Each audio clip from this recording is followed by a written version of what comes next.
6 June মধ্যরাত থেকে 9 June রবিবার দুপুর 12টা পর্যন্ত বন্ধ রয়েছে শিয়ালদহ স্টেশনের 1 থেকে 5 নম্বর প্ল্যাটফর্ম। সম্প্রসারণের কাজ চলায় বন্ধ রাখা হয়েছে প্ল্যাটফর্মগুলি, যার জেরে চরমে যাত্রী দুর্ভোগ। শুক্রবার থেকে একাধিক লোকাল ট্রেন বাতিল করা হয়েছে। পাশাপাশি যে ট্রেনগুলি চলছে তারও সময়ের কোনো ঠিক নেই, ফলে অফিস টাইমে চরম ভোগান্তিতে পড়তে হচ্ছে নিত্যযাত্রীদের। বিভিন্ন জেলায় যাওয়া ট্রেনের টিকিট কাটা থাকলেও সেই ট্রেন কখন ছাড়বে তার কোনো ঠিক নেই।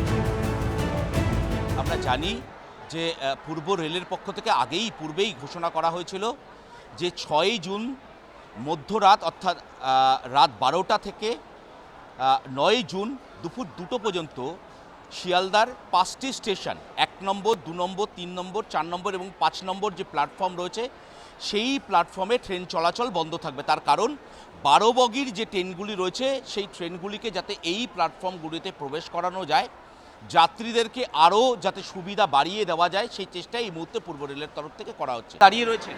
আমি প্রায় 2 ঘন্টার মতো দাঁড়িয়ে আছি। কোনো ট্রেন চলছে না এই মুহূর্তে? এই মুহূর্তে তো ট্রেন পাচ্ছি না আমি। ট্রেন তো বোর্ডে রয়েছে, ট্রেন দাঁড়িয়ে রয়েছে, এই ট্রেনগুলি কি ছাড়া হয়নি? না, আমি তো যতক্ষণ এসে এখনো পর্যন্ত ছাড়া হয়নি। কি রয়েছে দাদা? 2 ঘন্টা। 2 ঘন্টা। কোনো অ্যানাউন্সমেন্ট হয়েছে? না, এখনো কোনো হয়নি।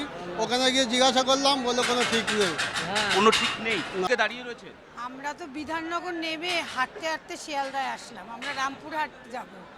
মানে বিধাননগর স্টেশন থেকে শিয়ালদা স্টেশন হেঁটে এলেন? হেঁটে এসেছি। কোনো ট্রেন চলছে না? না, কোনো ট্রেন চলছে না।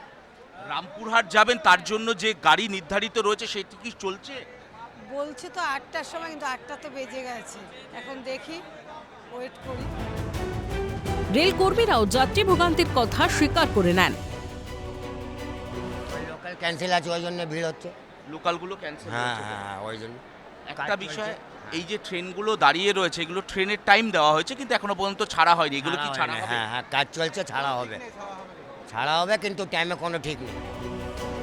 1 থেকে 5 নম্বর প্ল্যাটফর্মে যাতে 12 বগির ট্রেন প্রবেশ করানো যায়, তাই যুদ্ধকালীন তৎপরতায় চলছে প্ল্যাটফর্ম সম্প্রসারণের কাজ। শুধু যে প্ল্যাটফর্ম সম্প্রসারণের কাজ চলছে তা নয়, যাত্রী সুরক্ষার কথা মাথায় রেখে বদলে ফেলা হচ্ছে রেল ট্র্যাকে ব্যবহৃত ক্লিপগুলিও। রেলের উচ্চপদস্থ আধিকারিকদের নজরদারিতেই চলছে কাজ। সোমবার থেকে স্বাভাবিক হবে যাত্রী পরিষেবা, আশ্বাস রেল কর্তৃপক্ষের। ইতিমধ্যে শিয়ালদহ স্টেশনে যে জায়গাটিতে আমি রয়েছি 1 থেকে 5 নম্বর প্ল্যাটফর্ম, সেই প্ল্যাটফর্ম আপাতত সম্প্রসারণের জন্য বন্ধ রাখা হয়েছে, যাতে করে যাত্রী পরিষেবা সুগম হয়, যাত্রী পরিষেবার আরো উন্নতি হয়। সেই কারণে এই প্ল্যাটফর্ম সম্প্রসারণ করা হচ্ছে, যাতে করে 12 কামরার ট্রেন প্রবেশ করতে পারে, যার জন্য বৃহস্পতিবার রাত থেকে ট্রেন চলাচল বন্ধ রয়েছে। কিন্তু রবিবার রাত 2টোর পর থেকে এই ট্রেন চলাচল একেবারে স্বাভাবিক হয়ে যাবে। अभी ये जो काम हो रहा है ये बहुत सिग्निफिकेंट वर्क है, क्योंकि हमारे सबअर्बन ट्रेन्स करीब 900 चलती हैं, उसमें 300 ट्रेन सर्विसेज 9 कोच EMUs की हैं। तो वो जो डेली पैसेंजर्स को जो तकलीफ होता है, जो असुविधा होता है, वो बहुत ही जल्दी ठीक हो जाएगी। और हमारे जो आज का काम जब आप देख रहे हैं, ये अभी तो ये 3 दिन तो इस तरह से चलेगा, फिर बाद में प्लेटफॉर्म एक्सटेंशन का वर्क थोड़ा रह जाएगा, वो जून भर में कंप्लीट हो जाएगा। तो उसके बाद जुलाई ऑनवर्ड्स आपके 300 मोर सर्विसेज ये 12 कोच EMU से चलेंगे। तो আপাতভাবে অসুবিধার সম্মুখীন হতে হলেও ভবিষ্যতে রেল যাত্রীরা ভালো পরিষেবা পাবেন, আশায় রেল কর্তৃপক্ষ। ক্যামেরায় গোপাল সেনের সঙ্গে শুভজিৎ দেব এবং অয়ন শর্মার রিপোর্ট, ক্যালকাটা নিউজ।